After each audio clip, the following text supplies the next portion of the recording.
Halo, bertemu lagi dengan Pak Mul. Kita masuk ke nomor 15. Kita masih berada di latihan 4.4.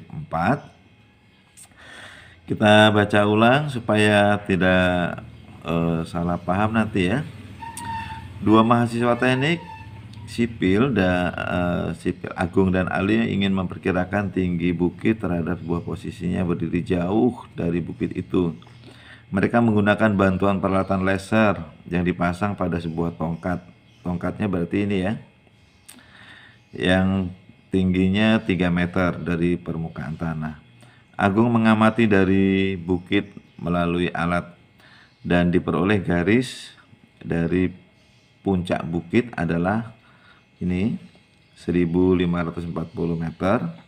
Ali berbaring di tanah ke arah ujung peralatan dan puncak bukit sehingga tampak sebagai garis lurus seperti mata Ali berjarak 4 meter dari tongkat. Perkiraan tinggi bukit artinya kita akan mengatakan bahwa Ali itu berbaring dari sini ke sini, ini posisi mata Ali ada di sini ya. Tetapi kita tidak mengatakan bahwa tinggi Ali itu ketika berbaring 4 meter, tidak. Jadi di sini Ali hanya berbaring, kemudian mata Ali ada di sini ya. Dan Agung ada di atas. Ini 3 meter ini adalah tongkat. Lalu kita akan bicara tentang kesebangunan di mana kita punya dua segitiga yang sebangun. Kita akan menentukan tinggi pohon. Jadi tinggi pohon itu bisa dicari dengan menggunakan ini. Kita beri nama di sini. Oh, ini belum dicari. Ini triple Pythagoras ya, 3, 4, 5 ya. Langsung kita tuliskan saja 5 karena kita anggap kalian sudah kelas 9 untuk triple Pythagoras sudah sangat paham ya. Oke, kita akan gunakan ini sini 5 per 5 ditambah ini ya. Jadi 1545 sama dengan ini 3 per T, tinggi bukit ya.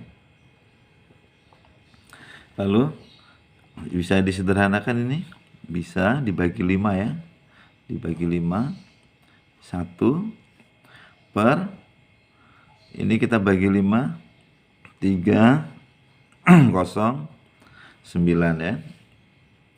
Oke, tinggal dikali silang, T kali 1 T, ini kalikan 9, jadi 927 ya meter. Jadi tinggi bukit itu 927 meter. Oke. Terus kemudian nomor 16. Nomor 16 dan nomor 17 itu sebetulnya punya konsep yang sama. Jadi ketika ada sebuah bangun ini 8 kali 8, kemudian ini satunya adalah 5 kali 13 ya. Lalu kita diminta untuk mencari di mana letak kesalahannya. Letak kesalahannya adalah pada sebuah garis-garis. Kita akan buktikan ini dengan menggambar pada petak yang lebih besar. Nanti kita akan ketemu di mana garis ini, titik ini ya, ini tidak tepat berada di perpotongan garis kotak yang asli, yang dasar ya. Jadi kalau digambar dengan garis yang besar, dua kotak ini tidaklah tepat. Maka secara sederhana bahwa bangun ini berukuran 65, lalu kemudian 64, kemudian yang ini pasti 65. Ketika dipecah tidak mungkin akan menjadi sama seperti ini ya. Jadi ada kesalahan, sebetulnya sebuah pandangan mata saja. Oke, nanti kalian bisa buktikan dengan kertas berpetak yang lebih besar dan berukuran tepat. Kemudian garis, maka yang dimaksud dia tidak tepat pada perpotongan garis itu akan terlihat jelas. Dan berapa ukurannya itu bisa dicari dengan menggunakan konsep kesebangunan juga bisa, atau dengan dengan teorema Pitagoras. Ya. Pasti hasil angkanya akan pecah. Lalu ke nomor 17. Coba lihat ini. Perhatikan nomor 17. Oke. Ini kasusnya sama, di mana letak kesalahannya ya. Coba saya zoom di sini. Kita coba amati lebih dekat ya. Dua bangun ini pada dasarnya memiliki luas yang sama. Ketika dipecah, seolah-olah dia bersisa, ada sisa satu satuan persegi.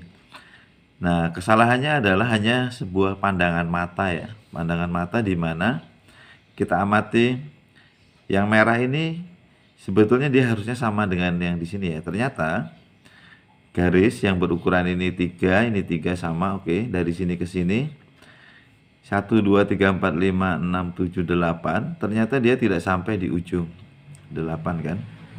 Artinya segitiga yang merah ini sudah jelas ukurannya tidaklah sama. Yang ini lebih kecil. Karena ini lebih kecil, maka dia akan menghasilkan sisa. Nah, sebagian ada di sini ya. Dan pastilah garis ini yang berwarna ini dengan yang berwarna ini itu tidaklah sama, karena ini juga tidak tepat memotong di perpotongan garis berpetaknya ya. Oke, jadi garis ini tidak tepat, maka menghasilkan sebuah gambar yang hanya seolah-olah menurut pandangan mata kita sama, sebetulnya ini tidak. Oke. Jadi seperti yang nomor sebelumnya, nomor 16, kalian bisa gambar lebih jelas dengan kertas yang berpetak yang lebih besar supaya lebih jelas pula di mana sebetulnya letak kesalahan kedua gambar itu ya. Karena ketika mata kita ini hanya diberikan sebuah gambar yang katakanlah tidak memenuhi syarat seperti ini, sehingga membuat kita menjadi salah menghitung atau salah berasumsi bahwa ini adalah gambar yang tidak tepat. Oke. Jadi perlu diingat kembali bahwa matematika adalah ilmu pasti, bukan ilmu kira-kira.